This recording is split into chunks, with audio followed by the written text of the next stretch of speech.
Olá, eu sou a Beatriz Rosco e você está assistindo a mais um Poder Entrevista. A convidada de hoje é a ex-senadora, ministra do Meio Ambiente de 2003 a 2008 durante o governo de Lula e 3 vezes candidata à presidência da República, Marina Silva. Seja muito bem-vinda, Marina. Obrigada, Beatriz. Um prazer estar aqui com você e todos aqueles que nos acompanham. Ministra, primeiramente, eu queria que a senhora fizesse uma análise da conjuntura política que a gente está vivendo agora, com a questão da tensão entre os poderes, há um ano das eleições, né, como é que estão as articulações. Então, eu queria uma análise geral da conjuntura política que a gente vive hoje. Temos uma realidade bastante difícil, com uma série de acontecimentos que são muito preocupantes. Talvez um dos mais preocupantes, sem sombra de dúvidas, é o problema grave de saúde pública, onde nós somos o terceiro país em cobertura vacinal em relação à questão da segunda dose. Temos uma situação que marchamos para cerca de 600 mil vidas que podem ser perdidas, quando, na verdade, mais de 400 mil mortes poderiam ter sido evitadas se o governo Bolsonaro não fosse negacionista, se tivesse cumprido com os protocolos da Organização Mundial de Saúde, investido nas vacinas certas e não nas vacinas que lhe propiciariam propinas. Temos a grave situação econômica que rebate nas questões sociais, onde temos mais de 119 milhões de pessoas em situação de vulnerabilidade, cerca de 14 milhões de pessoas desempregadas, e esse número é bem maior, porque ele reflete apenas aqueles que estão procurando emprego, ele não coloca os desalentados. Temos uma grave situação na área de educação, saúde pública, meio ambiente, enfim, todos os setores. Meio ambiente talvez seja um dos mais prejudicados em função da insolvência, do desmonte que o presidente Bolsonaro, junto com o Ricardo Salles, fizeram da governança ambiental. E como se não bastasse uma ameaça à nossa democracia. Porque sem democracia é muito difícil resolvermos os problemas da economia, da saúde, da educação, do meio ambiente. E o governo Bolsonaro, sabendo que vai perder sim a eleição, ele joga agora todas as fichas na desorganização política, institucional, econômica, social do nosso país, no caos, chamando as forças militares para essa manifestação do dia 7 de setembro, e isso realmente é algo que nos preocupa. Nos preocupa porque o governo já não governa mais, ele ocupa corrosivamente o Estado brasileiro, as instituições públicas, promovendo a corrosão da democracia, a corrosão a nossa, enfim, Constituição, do respeito à nossa Constituição e a corrosão dos serviços públicos. Nós temos uma situação em que eu digo que já estamos vivendo as consequências de um golpe corrosivo. Um governo que não tem política pública, mas que está lá sentado na cadeira de presidente, simplesmente corroendo tudo aquilo que foi feito em governos passados e corroendo o futuro de brasileiros e brasileiras de terem um futuro melhor do que esse presente que nós estamos vivendo. Então, o Brasil é hoje, sem sombra de dúvida, o país que tem a pior condição da pandemia no mundo, um país que se transformou em pária em função da questão ambiental, do desrespeito aos direitos humanos e do desprezo que tem pela democracia. Sim, e agora falando sobre 2022, a senhora tem evitado se apresentar como candidata, mas também não descartou a possibilidade. Em recentes entrevistas, a senhora criticou a falta de ventilação de nomes de mulheres, né? E a minha pergunta é, a senhora será candidata em 2022? Eu acho que nesse momento, e para ser coerente com o que eu venho defendendo, o que nós temos que fazer é um debate que nos leve a ter um horizonte para o Brasil, nessa situação de terra arrasada a que já me referi anteriormente, e um horizonte para o Brasil que não seja apenas da cabeça dos políticos, dos partidos, das lideranças políticas, que seja fruto de um debate com a sociedade nos seus diferentes segmentos. E essa alternativa, no meu entendimento, ela tem que ser no caminho de uma terceira via, que busque ser uma resposta a essa polarização que tem levado o Brasil para o buraco. Tanto daqueles que tiveram a oportunidade de, no passado, estar no governo após a reconquista da democracia, que fizeram coisas importantes, como PT, PSDB, em relação à questão da política econômica, PSDB, das políticas sociais, PT, mas que se aferraram de tal forma ao poder que decepcionaram as pessoas, a sociedade, com graves casos de corrupção, com negligenciar determinadas ações da crise de 2008, que deveriam ter sido tratadas a tempo, e ter levado o país para essa crise econômica que se aprofundou com Temer e com Bolsonaro, e que agora querem de novo se apresentar sem nenhuma autocrítica dos erros que cometeram.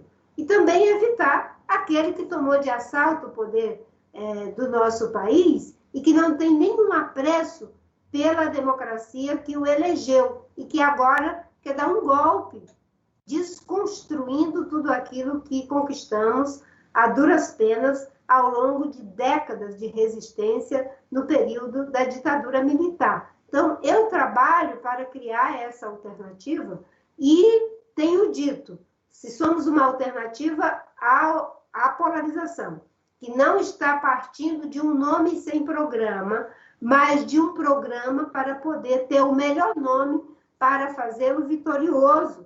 Então, não vou ficar fixando em nomes. Eu já fui candidata por 3 vezes, tenho tranquilidade em participar desse debate e apoiar aquele nome que tenha compromisso com a agenda de combate às desigualdades sociais, de desenvolvimento sustentável, de um novo ciclo de prosperidade, de uma educação de qualidade, de se integrar ao debate da reconstrução econômica, social do mundo e ambiental, mas que não seja essa discussão apenas retórica, que seja de fato um compromisso de implementação. O que tiver a melhor performance para tornar esse projeto vitorioso é que eu acho que deveria ser apoiado.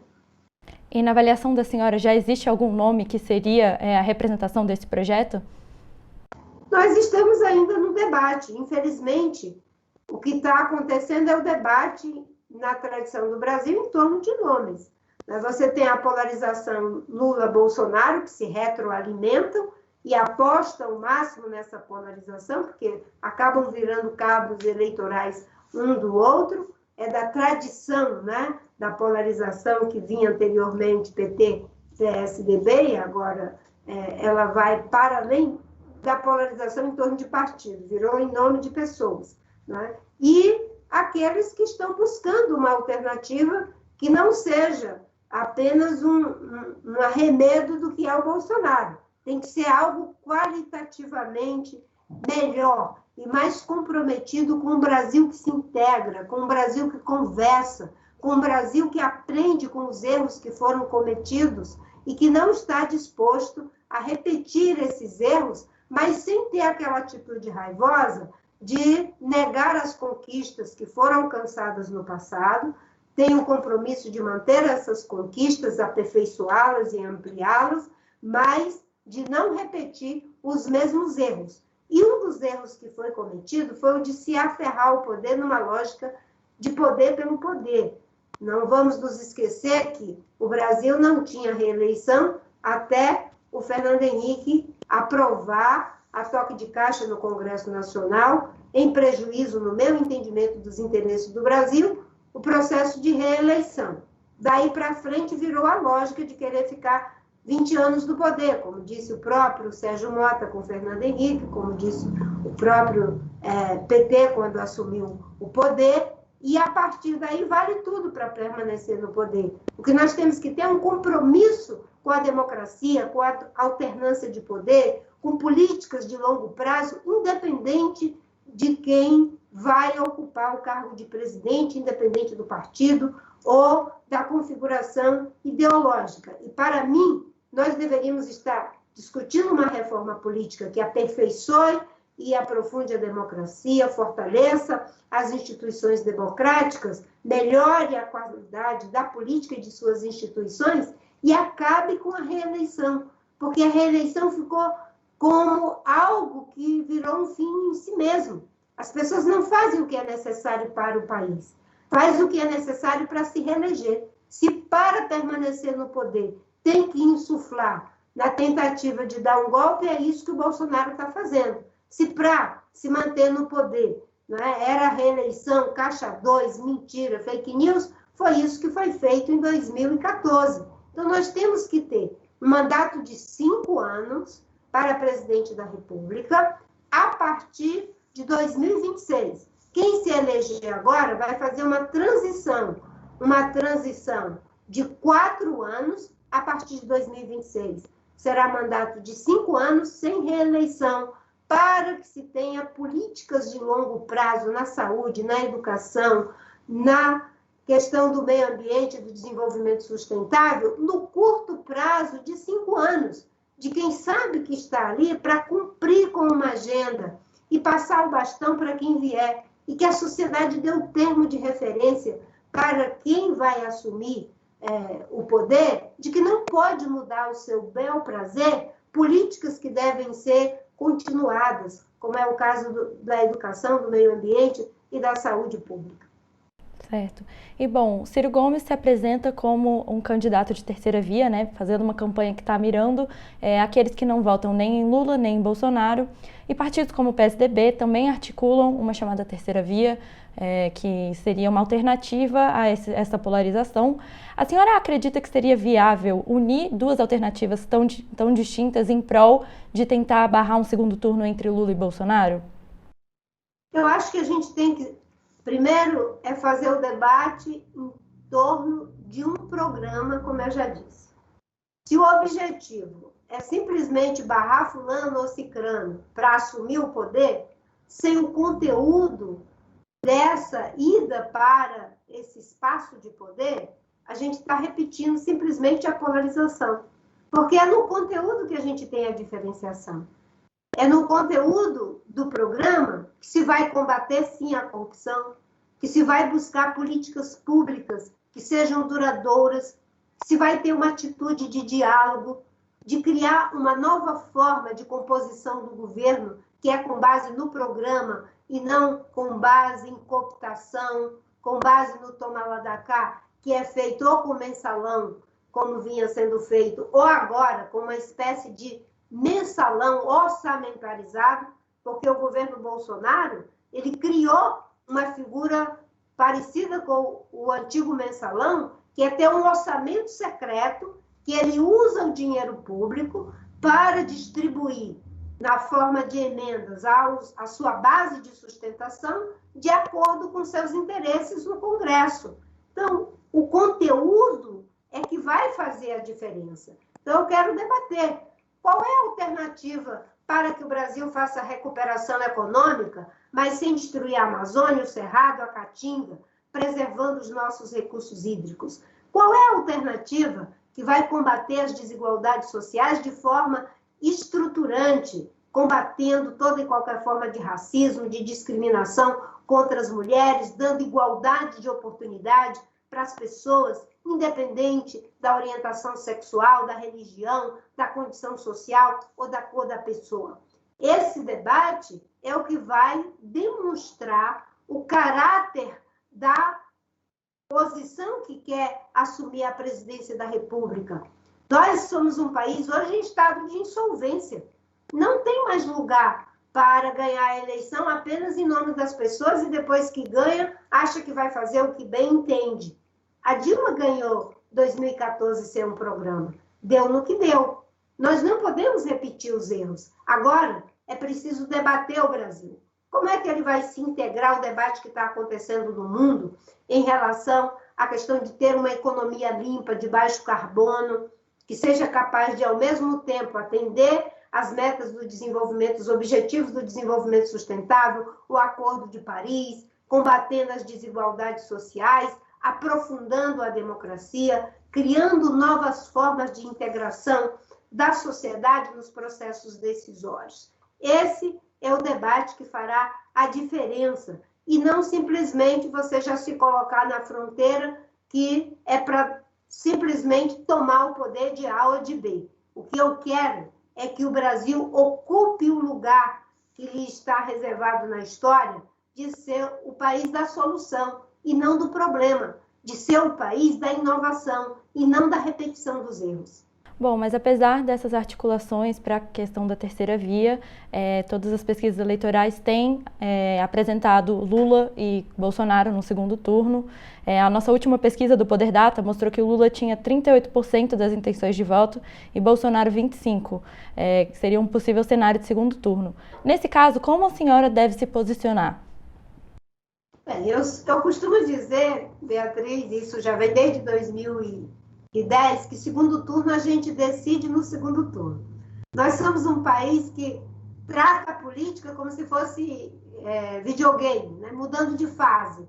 A gente não tem como mudar de fase.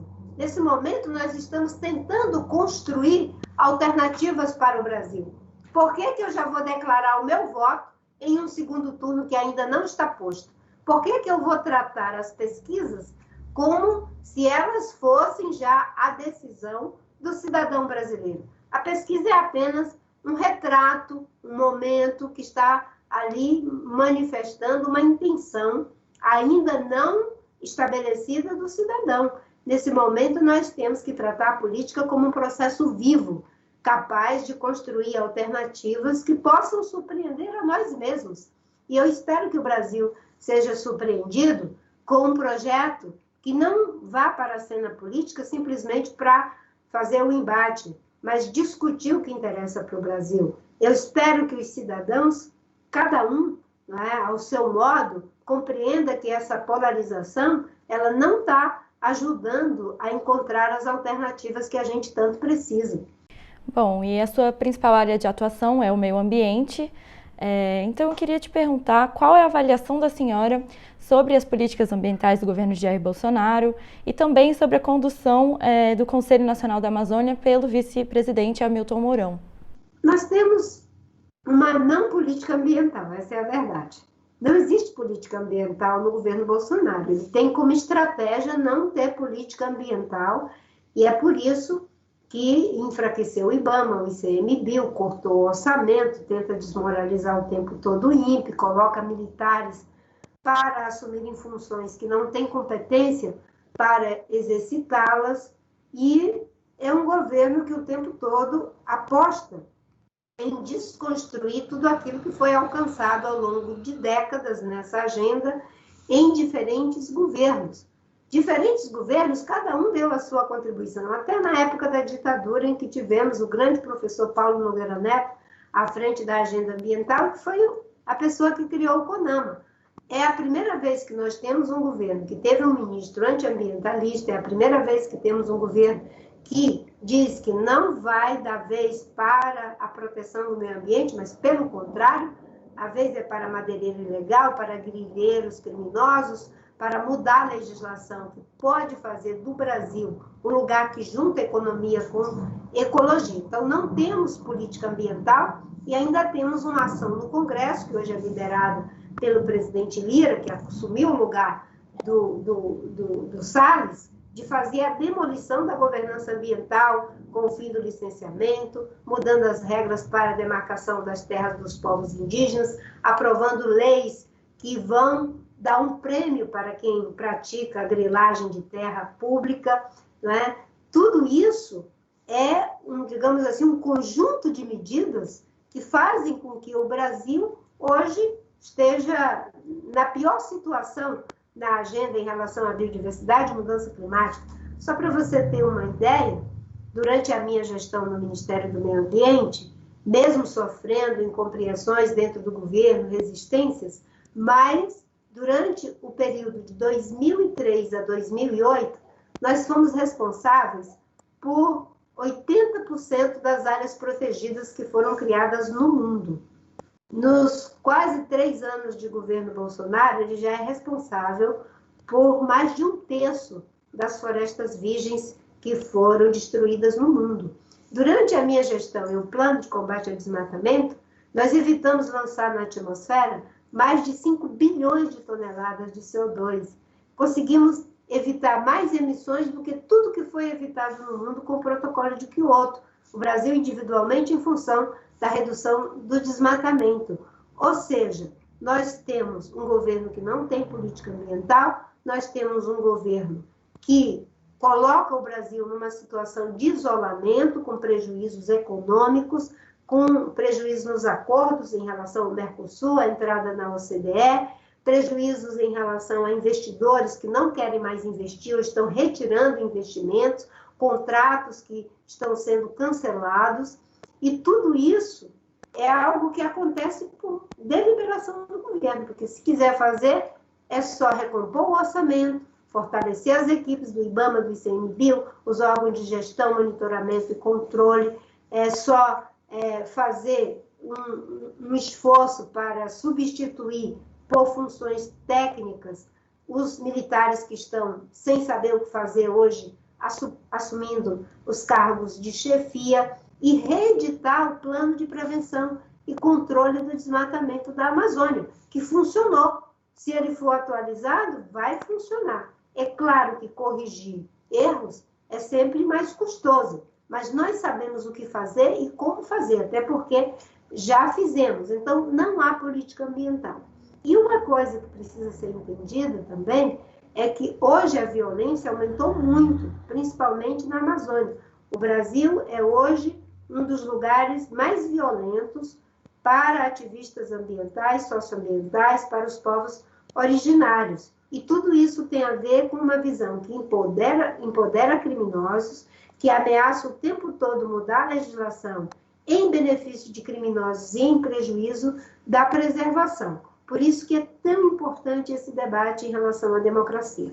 Por mais que a gente esteja fazendo debate, não é? E colocando uma alternativa à polarização, nós temos que ter claro, a democracia é condição básica para tudo que venhamos a fazer no nosso país. Sem democracia não há como ter meio ambiente preservado, como ter política de saúde, de educação, de segurança pública eficientes e duradouras, não há como melhorar, inclusive, a qualidade dos serviços públicos, porque se você tem uma relação autoritária com aqueles que são os prestadores de serviço do Estado, como tem o governo, você não fortalece a gestão pública para além dos períodos que você fica eventualmente no poder. Então, por mais que se faça esse debate, tem uma coisa que é importante, né? A democracia está em primeiro lugar. E o Bolsonaro é um risco à democracia, um risco ao meio ambiente, um risco aos direitos humanos, um risco ao que é ser uma democracia ocidental. Certo. E bom, o governo de Joe Biden nos Estados Unidos apresentou uma agenda ambiental e climática robusta, com destaques para uma reforma da matriz energética e a construção de uma economia verde. Qual a avaliação da senhora sobre esse tema e quais os impactos que isso pode ter no Brasil? Bem, veja que coisa interessante. Para você ver como a política é um processo vivo e capaz de nos surpreender.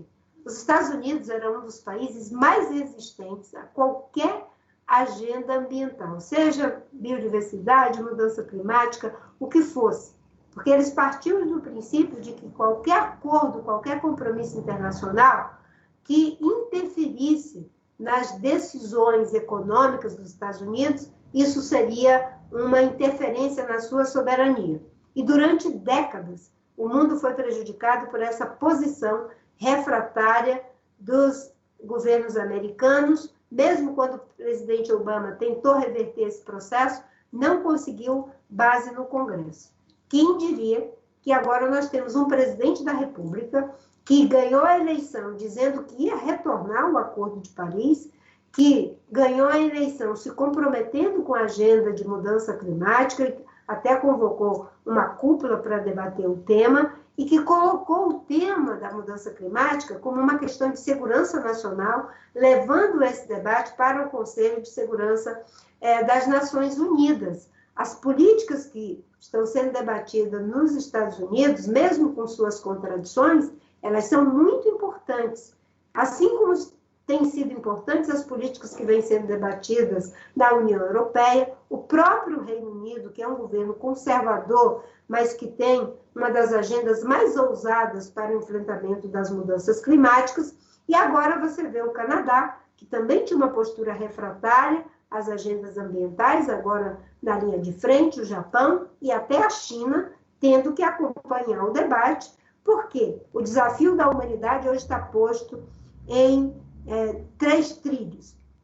Como resolver o problema de saúde pública que afetou a humanidade, como resolver o grave problema da mudança climática, que, segundo o IPCC, está sim ameaçando o equilíbrio da Terra em função da ação humana, pode até inviabilizar a vida se nada for feito, se não for interrompido. Então, a agenda de mudança climática é uma prioridade, porque ela pode causar até mais prejuízo do que a pandemia, e a questão do desenvolvimento econômico com fortalecimento para os países democráticos de suas democracias. É uma agenda relevante, importante, mesmo com todas as contradições que o governo Biden está vivendo. E o que se espera é que não haja nenhum tipo de relativização em relação ao governo Bolsonaro, em função de qualquer que seja o interesse no que concerne a agenda de proteção aos biomas brasileiros,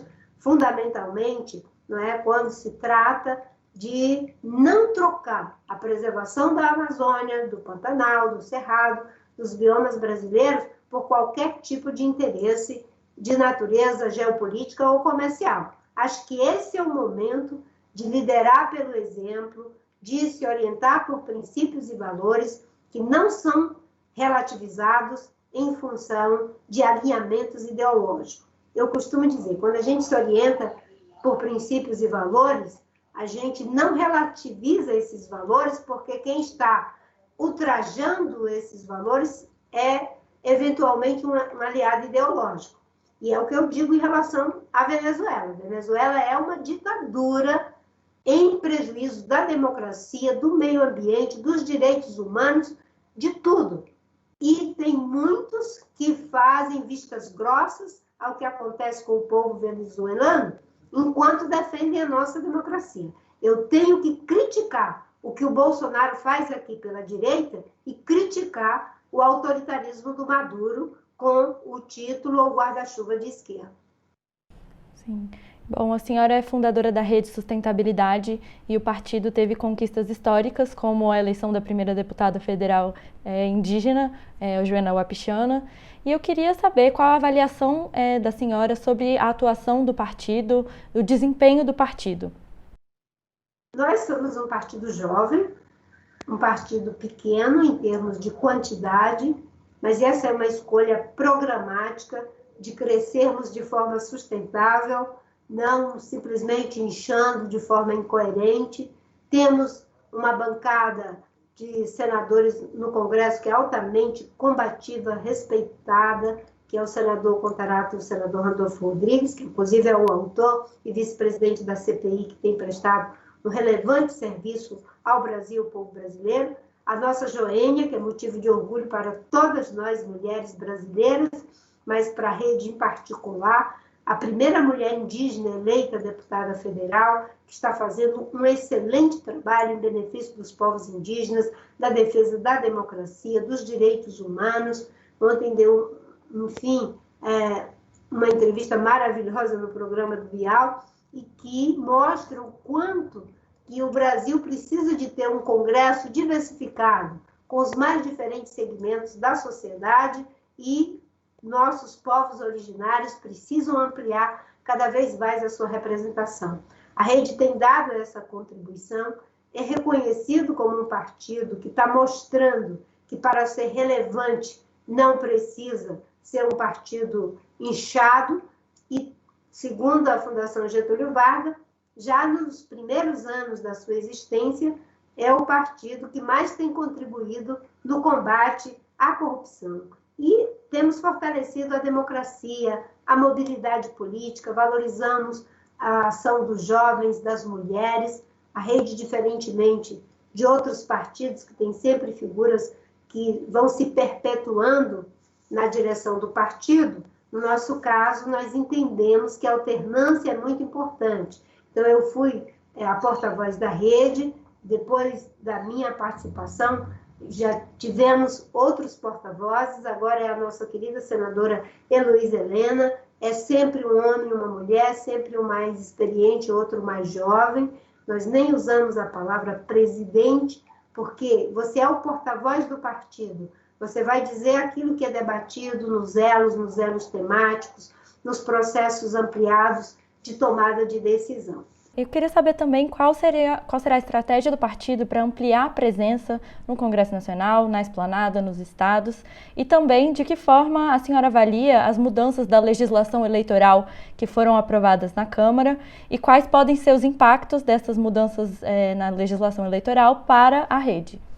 A rede, nós estamos trabalhando muito para contribuir com o Brasil naquele debate que eu falei, de uma alternativa que deu um horizonte a essa situação de insolvência que nós temos hoje na presidência da República, onde temos um presidente que faz uma ocupação corrosiva da democracia, das instituições e não governa para os interesses dos brasileiros.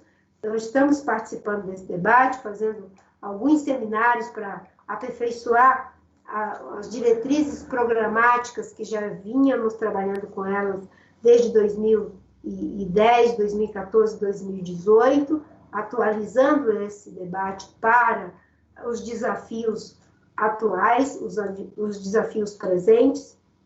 Estamos também trabalhando para ter candidaturas a deputado federal, deputado estadual e a senadores em vários estados da nossa federação, com o objetivo de alcançarmos a cláusula de barreira.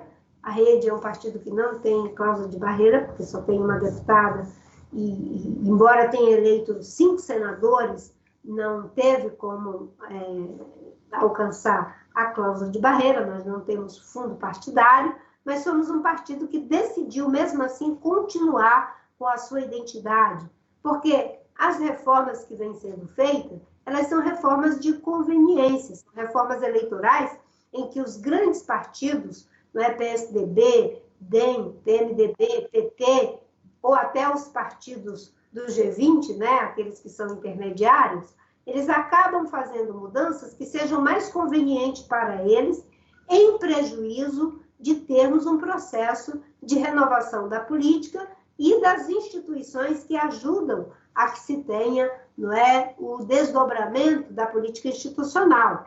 Não digo os partidos de aluguel, porque todo debate é feito em torno de que existem partidos de aluguel. Só que o debate não considera aqueles que não são de aluguel, que são programáticos e que dão uma contribuição para o aperfeiçoamento da política e das instituições democráticas e da melhoria da qualidade dos serviços, como é o caso da rede e de outros partidos igualmente programáticos.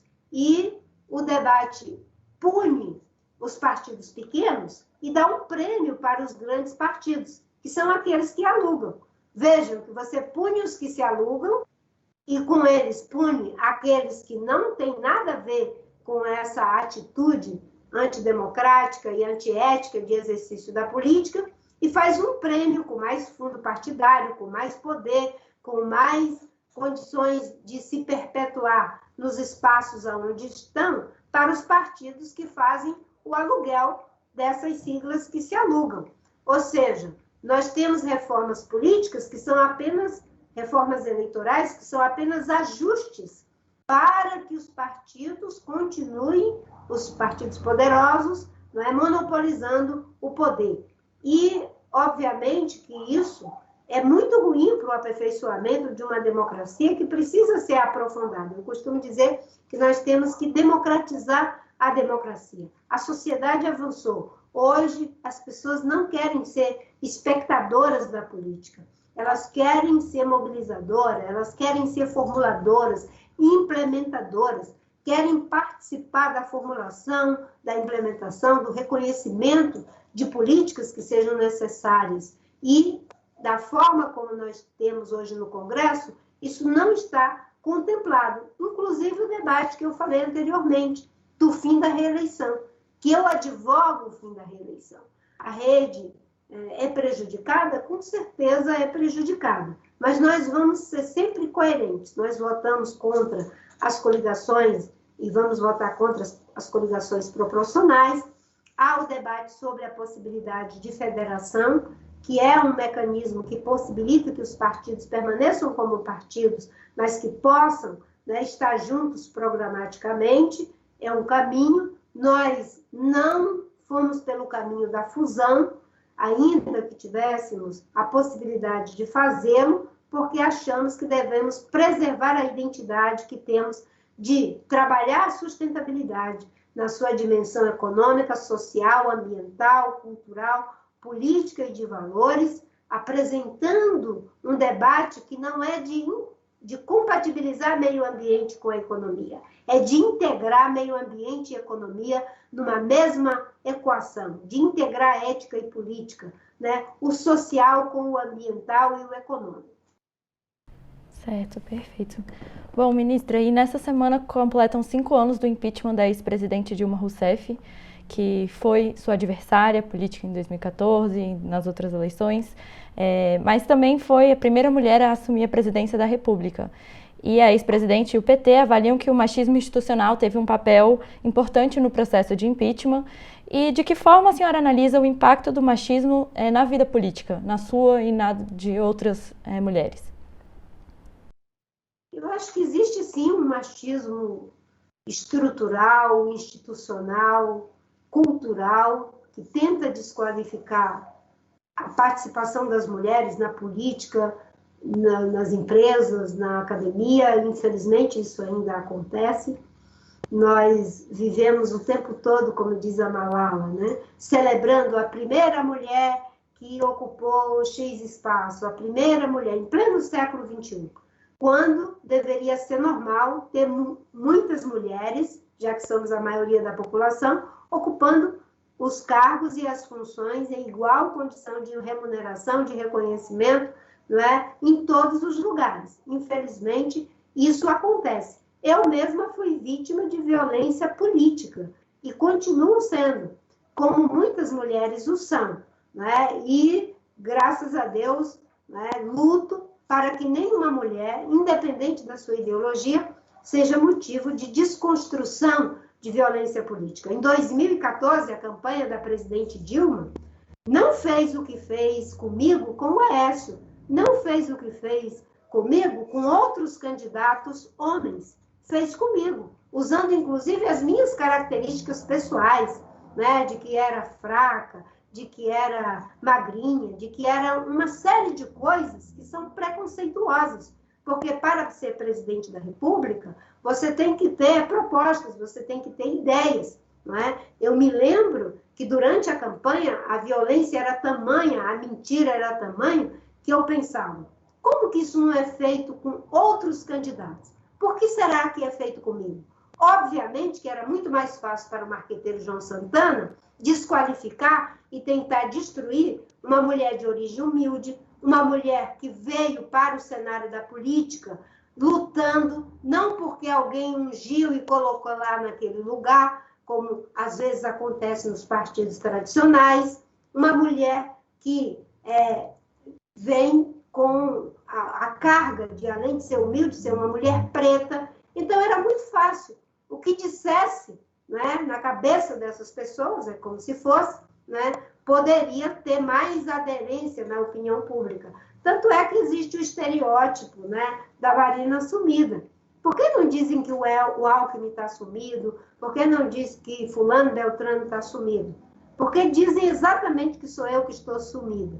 Porque é o desejo inconsciente que esses grupos autoritários têm, e aí, infelizmente, não é, de parte da direita e de parte da própria esquerda, de invisibilizar aqueles que não fazem o discurso que eles querem que você faça, que tenta falar a partir de um lugar de autonomia, de liberdade, de respeito à democracia.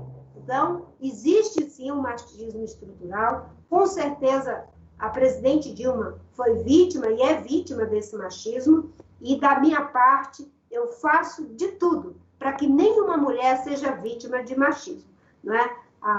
Eu ouço muitas pessoas falando na sororidade, uma sororidade que muitos não tiveram comigo quando fui candidata à presidência da República em 2014. Mas eu não tomo isso como um olhar de vingança. Eu tomo isso como um olhar de reparação, de que a gente aprenda com esses erros, porque eles às vezes são praticados e alguns fazem vistas grossas, mas isso é o adubo para que venha algo pior ainda. E o que florou, né, dessa visão, às vezes, de relativizar princípios e valores, é o Bolsonaro, que hoje todos combatemos e achamos que, de fato, ele é um risco extremo à nossa democracia. Mas é por isso que a gente não pode relativizar. Eu não posso, em nome de ganhar uma eleição, dizer mentira, nem da ex-presidente Dilma, nem do ex-presidente Lula, nem do ex-presidente Fernando Henrique Cardoso, ou de quem quer que seja. Mentir jamais, não é? Nem de Bolsonaro, de ninguém. Você tem que fazer a disputa política com base nos princípios da ética que orienta a atuação. Porque, digamos assim, regras existem até na guerra. Existe até uma ética de guerra, né? A política no Brasil foi perdendo qualquer referencial ético de vale tudo para ganhar uma eleição. Acho que a própria presidente Dilma fez uma frase que foi infeliz, né, de que para ganhar se juntaria até com o diabo. Bom, a senhora citou o João Santana e o candidato, que já se apresenta como candidato, Ciro Gomes, contratou o marqueteiro para fazer sua campanha. Ele seria um nome que possivelmente a senhora falou que poderia apoiar. Como que a senhora enxerga isso? O que eu tenho dito é que eu quero fazer o debate para, no campo de uma alternativa à polarização, ver qual é o melhor nome para tornar vitorioso o processo político. E em todas as vezes em que conversei com o ministro Ciro Gomes, eu sempre manifestei que essa era, no meu entendimento, a melhor estratégia. Eu tenho uma boa relação com o ministro Ciro Gomes, aliás, pessoalmente, eu sempre procuro preservar as relações com as pessoas, de respeito no terreno da democracia, e essa relação vem da época em que fomos ministros juntos, que ele me ajudou muito, não só ele, mas o ministro Tasso Genro, o ministro Márcio Tomás Bastos, Miguel Rosseto, o ministro Dulce, vários ministros me ajudaram muito naqueles resultados que alcançamos no Ministério do Meio Ambiente, porque eu não tenho a prática de reescrever a história, de que porque a gente está em polos diferentes, eu vou esquecer as coisas positivas que foram feitas, porque você tem que ter a estratégia de desconstruir ou anular, ou, enfim, invisibilizar os supostos adversários, né? Então, no caso do João Santana, eu acho que ele foi a pessoa que insetou o ódio na política brasileira. Lamentavelmente, o Brasil, que já vem de uma tradição polarizada, teve em 2014, né, essa ação como uma estratégia política. Uma pessoa que traz a carga, inclusive, de ter sido contratado para espalhar mentira com dinheiro de Caixa 2.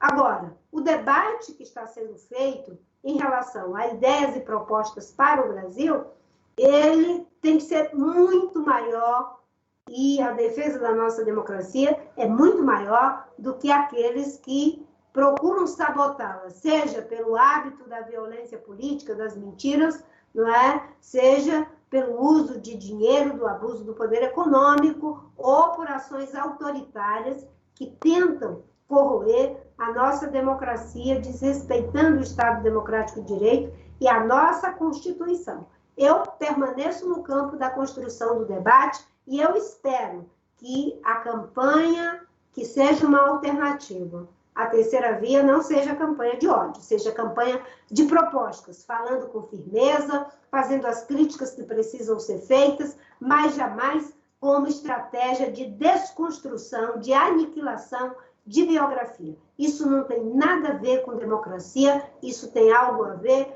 com coisas que aconteceram na história e que foram muito dolorosas do ponto de vista dos sofrimentos que causaram à humanidade. A gente já vai encaminhando para o final da entrevista e eu gostaria de perguntar, então, quais são os seus planos para 2022 e para o seu futuro político para além do debate, que a senhora já comentou aqui ao longo da entrevista, que a senhora tem debatido, mas para além do debate, quais são os seus planos para o ano que vem e para o seu futuro político? Eu vou continuar na minha militância, no meu ativismo socioambiental. Eu faço isso desde que nasci, depois, aos 17 anos, quando conheci o Chico Mendes. Comecei sem estar na política institucional, mas fazendo política e defendendo os interesses públicos da agenda socioambiental. Hoje, tendo sido senadora, ministra do Meio Ambiente, candidata por 3 vezes à presidência da República, eu estou o tempo todo, apesar desses que tentam me invisibilizar autoritariamente, que dizem que eu estou sumida, eu estou o tempo todo no debate, nas redes sociais, fazendo entrevistas como essas que nós estamos fazendo aqui, participando, não é, ativamente da defesa dos povos indígenas, da educação, da saúde pública, dos interesses do nosso país. Eu vou continuar o meu trabalho. Não é? Eu sei que é um momento difícil do Brasil, a Rede é um partido pequeno, nós estamos trabalhando para ter uma boa chapa em todos os estados, para deputado federal, para senador, onde é possível ter candidaturas a governador, como é o caso do Amapá, com o nosso senador Randolph, que, se Deus quiser, haverá de ser eleito. No caso do Espírito Santo, com o nosso ex-prefeito de Serra, o Aldifax, também tem um grande potencial para ser eleito governador, e é esse o trabalho que eu estou disposta a fazer. Eu encaro a política, Beatriz, como um serviço. E eu já prestei esse serviço como ministra, prestei esse serviço como senadora, vereadora, deputada. Na Rede eu defendo que sejam apenas 2 mandatos para o Legislativo e que para o Executivo a gente acabe com reeleição. Eu sei que se tivesse a oportunidade que tivemos em 2014 de fazer a mudança, tenho absoluta certeza que o Brasil não seria visto como o país do problema, mas o país da grande solução, do novo renascimento, de um novo ciclo de prosperidade econômica, social, democrática, ambiental. E é com esse espírito que eu vou participar, tentando ajudar a construir essa alternativa à polarização, mas colocando como um valor que jamais poderá ser olvidado, a defesa da democracia. O Bolsonaro é um risco à democracia. Não é? Tendo isso como pressuposto, vamos fazer um debate que não nos inviabilize. E quando eu falo para aqueles que cometeram erros no passado, que ficaram tanto tempo no poder após a reconquista democrática, PT e PSDB, que fizeram coisas positivas, mas que decepcionaram a população, a ponto de brotar a partir daí o Bolsonaro, que é preciso fazer uma autocrítica. Errar, todo mundo erra. Ninguém é dono da verdade. Mas reconhecer erros é a disposição de que não se vai repeti-los no futuro. Muito obrigada por aceitar o convite da entrevista e por participar aqui com a gente hoje. Agradeço muitíssimo a sua presença. Eu é que agradeço a você e todos aqueles que estão nos acompanhando e dizer que é muito importante que se possa fazer esse tipo de debate. E esse foi mais um Poder Entrevista. Se você gostou do vídeo, deixe seu like e se inscreve no nosso canal para receber outras entrevistas e vídeos. Acompanhe o nosso jornal digital Poder 360. Até a próxima!